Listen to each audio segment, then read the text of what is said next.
Matapos namin ang mag-live-in at magkaroon ng isang anak, nasundan pa ng 3 at doon ay labis pang naghirap ang aming pamumuhay. Mahirap sa kalooban dahil ang lahat naming mag-ina ay sa aking live-in partner iniaasa dahil wala naman akong hanap buhay at sa mga bata ako nakafocus. Sa gitna ng aking magulong isipan, isang dating kuya o kaibigan ang dumating sa aking buhay at sa aming lihim na pagkikita ay naikwento ko ang aking sitwasyon. At bago kami naghiwalay, maliban sa isang tanghalian na super sulit ay inabutan niya ako ng pera at sinabing, alam mo naman kung saan ako nakatira, doon pa rin sa dati. May 2 buwan akong bakasyon. Kung mangailangan ka, puntahan mo lamang ako. Aminin ko man o hindi, pero simula nang magbago ang aking pinagkatiwalaang lalaki, ay halos araw-araw nangangailangan kami at dahil doon, tinungo ko ang dating bahay ni kuya. At dahil dala ng aking pangangailangan, wala akong choice kundi lunukin.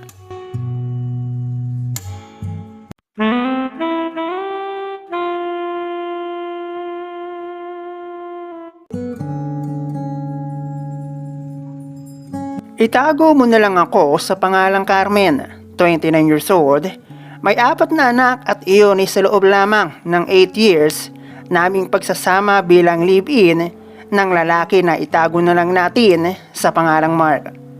At bago ko nakilala si Mark, ay hayaan mo munang aking baliktanawin ang aking nakaraan sa pamamagitan ng kwento simula sa aking pagkabata.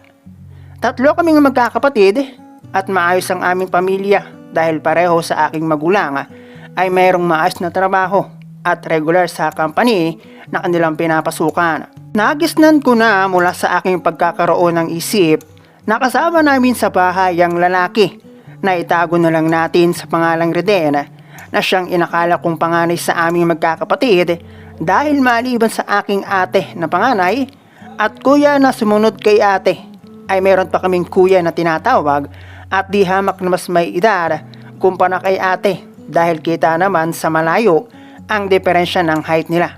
Yun pala, dahil wala kaming katulong sa bahay, ay si Kuya Raden pala ang pinagkatiwalaan ng aming papa at mama para mag-asikaso sa amin tuwing aalis sila para pumasok ng trabaho. Hindi naman yung asikaso na magpapaligo, kundi sa paraang magluluto, linis ng bahay at naghahatid sundo sa school at kasama ko na naiiwan sa bahay. At hindi lang namin nakakasama si Kuya Raden pag araw ng linggo. Mabait na tao si Kuya Raden at kumpara sa aking mga tunay na kapatid ay masasabi kong the best siya para sa akin.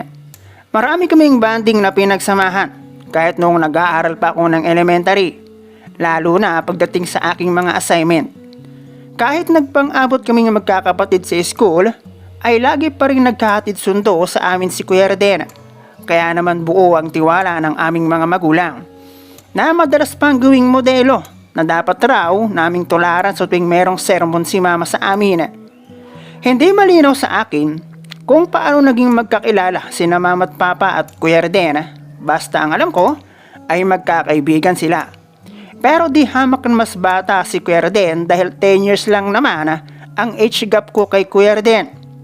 Hanggang sa bago ako nakagraduate ng high school ay dahan-dahan nang lumalayo sa amin si Kuya Raden at bihira na akong bumisita dahil sa trabaho at kung magkaroon man kami ng pag-uusap sa cellphone na lamang. Sa paglayo sa amin ni Kuya Raden at sa bihira naming pagkikita ay aminado akong namimiss ko siya dahil sa maraming memories na naiwan niya sa akin.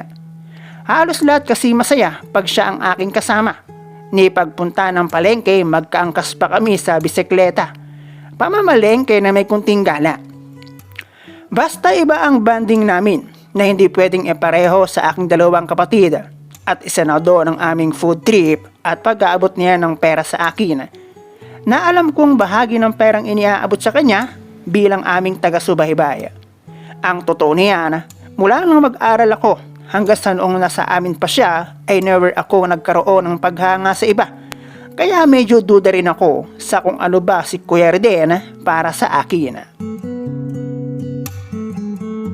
Noong tuluyang mawala sa amin si Kuya Rden, wala naman masyadong nagbago. Maliban sa mga gawain sa bahay, nasa pag-alis ni Kuya Rden ay kami na ng mga kapatid ko ang gumagawa. At sa bagay na iyon ay medyo nahirapan kami. Dahil simula di umano, nang maging parte ng buhay namin si Kuya Rden, ayon sa aking mga kapatid, ay halos siya na ang gumagawa ng lahat. Pag wala ang aming magulang na akin ding nakita at inabot hanggang sa magkaroon ng trabaho si Kuya. Ni paghuhugas nga ng pinagkainan at paglilinis ng bahay, maging sa paglalaba nga, ay madalas pa naming pagtalunan. Kaya naman sermon ang aming reward pag inabot iyon ng aming magulang. At ang sinasabi na wala lamang daw si Kuya Rden ay naging tamad na kami na ang hindi nila alam. Dahil nasa amin si Kuya Rden, na-comfort kami at naging tamad sa bahay na aming kinalakihan. Hindi ko alam kung may impact ba sa aming pamilya ang pag-alis ni Kuya Rden. Dahil mula noon ay parang sinakluban na ng kamalasan ng aming pamilya. Una ang pagkatanggal ni Papa sa trabaho. At dahil tinanggal, wala siyang nakuha ni 5. At dahil marunong magmaneho si Papa, naging truck driver siya at 3 times a week lamang ang trabaho. Ikalawa, nagkasakit si Mama na naging dahilan upang hindi na siya makabalik sa trabaho. Resign si Mama at kahit papano ay may natanggap naman siya na ginawang puhunan sa aming maliit na sari-sari store. Noong una ay medyo nakakauwi pa nang maayos sa bahay si Papa at kahit medyo masaklap, ang nangyari ay okay pa at hindi ko pa nakikitang namumroblema sa pera ang aking mga magulang. Pero sa pagtagal ay dahan-dahang nagiging mainitin ang ulo ng aking mga magulang. Bagamat ganoon, ay pinagpatuloy ng aking mga magulang si ate para mag-aral ng college.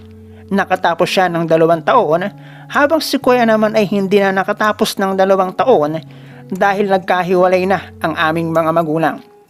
Simula kasi na maging mainitin ang ulo ni Mama, naging once a week na lang ang pag-uwi ni Papa hanggang sa nakakuha siya ng ibang trabaho.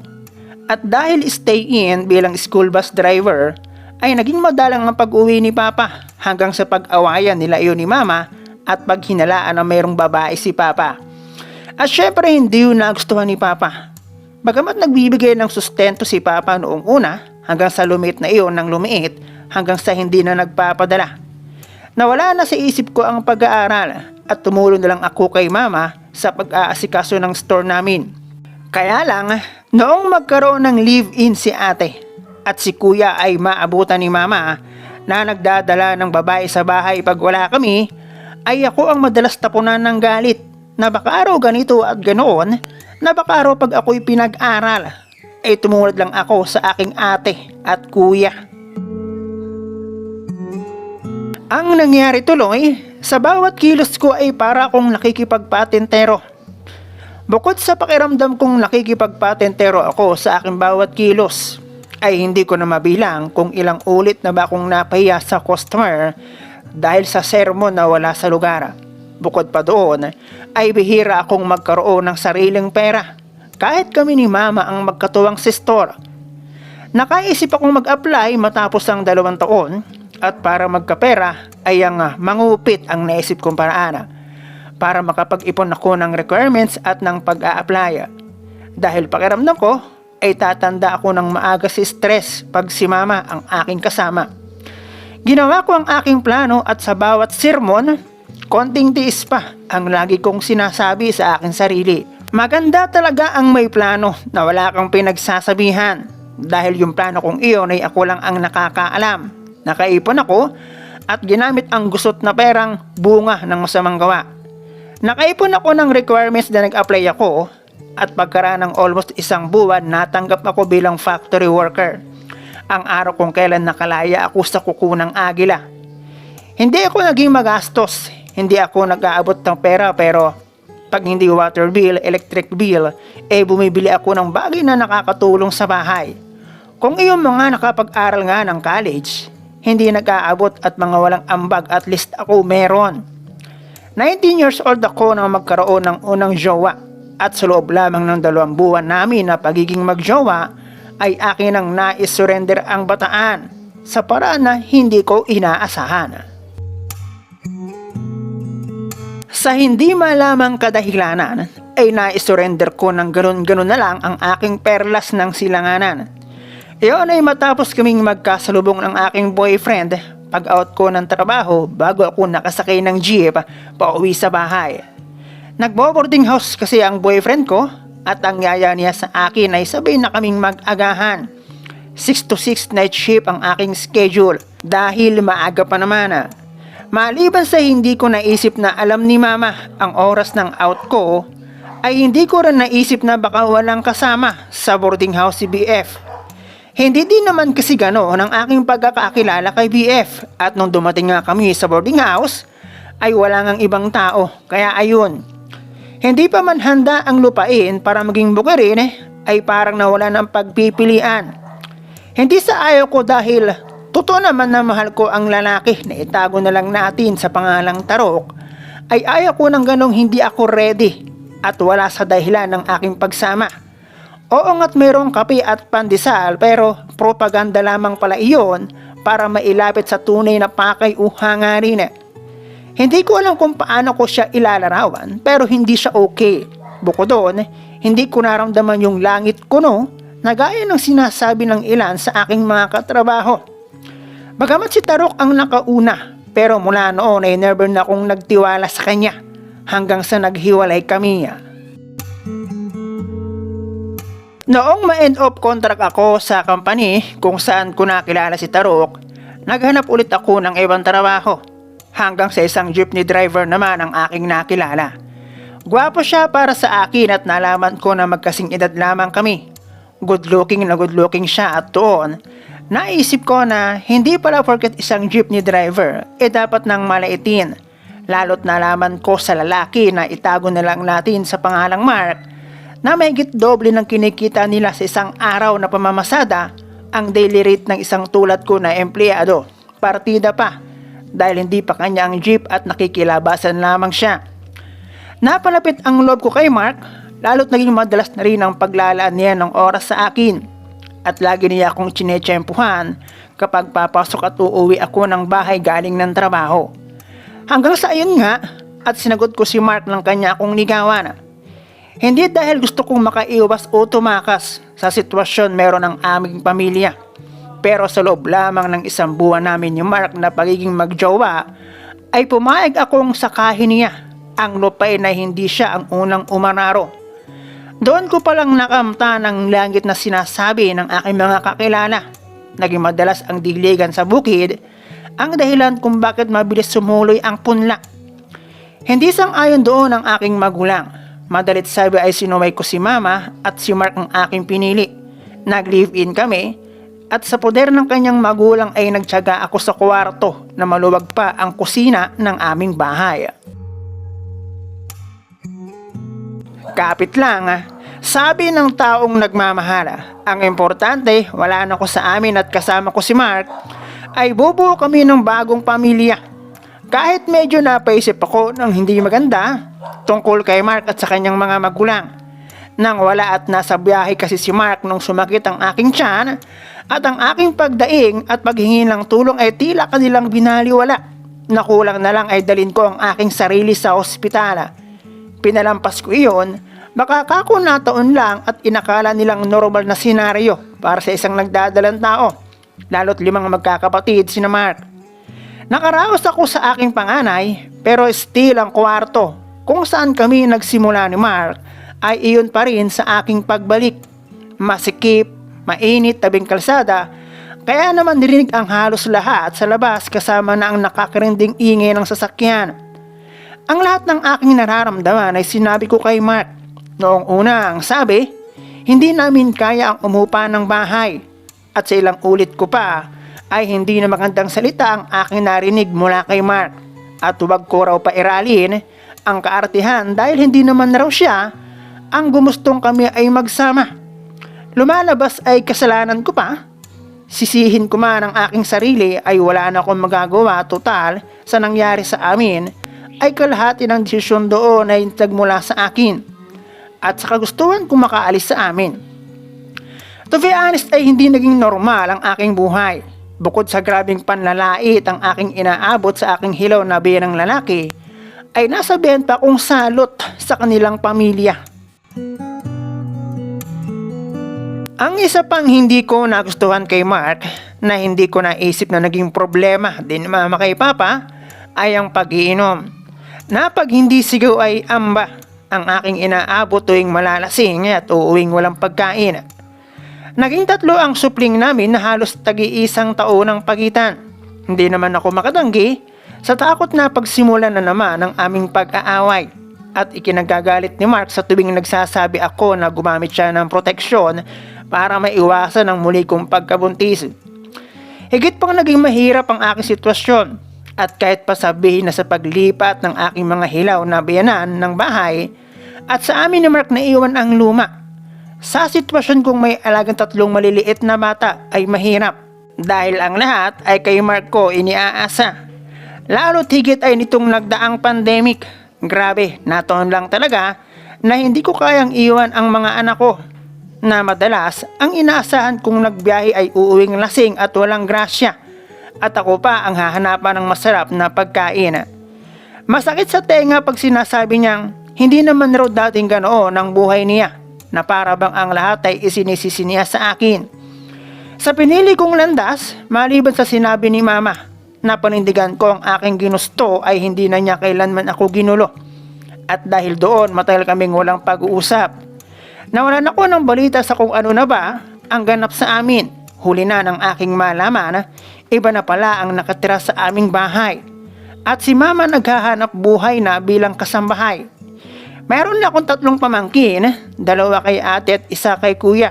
At sa balitang iyon, ay talagang wala na akong magagawa kundi panindigan ang landas na aking pinili.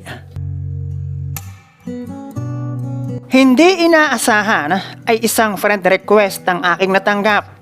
Familiar ang kanyang profile photo. Bukod sa friend request ay meron ding message ng pangangamusta. At siya nga si Kuya din na dati namin kasama sa bahay. Nagkaroon kami ng kamustahan, buhay-buhay at doon. Siguro dahil na rin sa wala akong ibang tao na napagsasabihan ng aking problema, ang sitwasyon meron ako sa piling ni Mark yung aking naikwento. Gusto kong puntahan ni Kuya Reden sa bahay, pero alam ko kung gaano kasiloso si Mark. Kaya gumawa ako ng paraan kung paano kami magkikita. Nagkita kami ni Kuya Reden at kumpara sa dati ay malaki ang kanyang ipinagbago at kita ang pag-angat niya sa buhay. Nagtanghalian kami sa isang kilalang resto at pagkatapos noon, bago kami naghiwalay ay inabutan niya ako ng pera. Pera na sa buong buhay ko nakasama si Mark ay never niyang naibigay sa akin. Sinabi ni Kuya Reden na mayroon pa siyang 2 buwan na bakasyon at sinabi niya sa akin na alam ko naman raw kung saan siya dating nakatira at doon raw siya umuwi ng panahon na iyon. Dagdag pa ni Kuya Reden, kung sakali na ako yung mga ilangan ay akin lamang siyang puntahan. Doon ay sinabi kong, hindi na kuya, sapat na ang naiabot mo. Sinabi ko ang bagay na iyon kay Kuya Reden para panindigan ang sinabi ni Mama tungkol sa landas na aking pinili. At malaking tulong na sa amin ang pera na kanyang iniabot. Bukod doon, mahirap nang malaman pa ni Mark na mayroong nag-abot ng pera sa akin. 2 buwan. Iyon ang aking tsansa kung sakaling muli akong mga ilangan. Aminin ko man o hindi, pero simula nang magsilang ako sa aming panganay ni Mark, ay tila nakikita ko na mali ang aking desisyon na pagtitiwala. Na para bang dumampot ako ng kadena para ipadlak sa aking sariling mga paa. Dahil simula nang mag-live-in kami ni Mark at magsilang ako ng aming panganay, ay wala na yatang araw na hindi ako nangailangan. Lalo na ng panahon na iyon, 3 na ang anak namin. At sa araw-araw ay hindi ko alam kung paano magiging maayos ang kanilang kinabukasan. Wala akong choice kundi lunukin ang pride ko. At kung kinakailangan na i-please para isagad, na niya ang pagtulong gagawin ko. Sa takot na mawalan ako ng lalapitan sa susunod pang 2 buwan. Kahit hindi ko alam kung ano ang aking ipapaliwanag sakaling mabisto ako ni Mark, ay tinungo ko ang bahay kung saan nakatira si Kuya Reden. At kapalmoks akong nagsabi na kailangan ko ang pera. Dahil mula nang mag-live-in kami ni Mark, ay hindi ako nakaranas ng kakumpletuhan sa buhay. Iyon ang unang pagkakataon sa buhay ko na sinabi ko sa aking sarili na bahala na. Ang importante, umuwi akong may ibubuhay sa aking mga anak kahit hindi pang matagalan. Hindi naman ako napahiya sa aking paglapit kay Kuya Reden, pero syempre, hindi niya yun ibinigay ng ganon-ganon lang. Nag-usap kami sa bagay na iyon at ang kapalit ng bagay na dahilan ng aking paglapit ay ang menu na di umano'y matagal na rin niyang gustong matikman. Ang tagpong iyon ay minsan lang na mukhang nagmarka sa bunso at pang-apat na supling namin ni Mark. At kung makikita at malalaman lang niya na magkakilala kami ni Reden, ay baka isipin niyang may something sa amin na hindi niya nalalaman.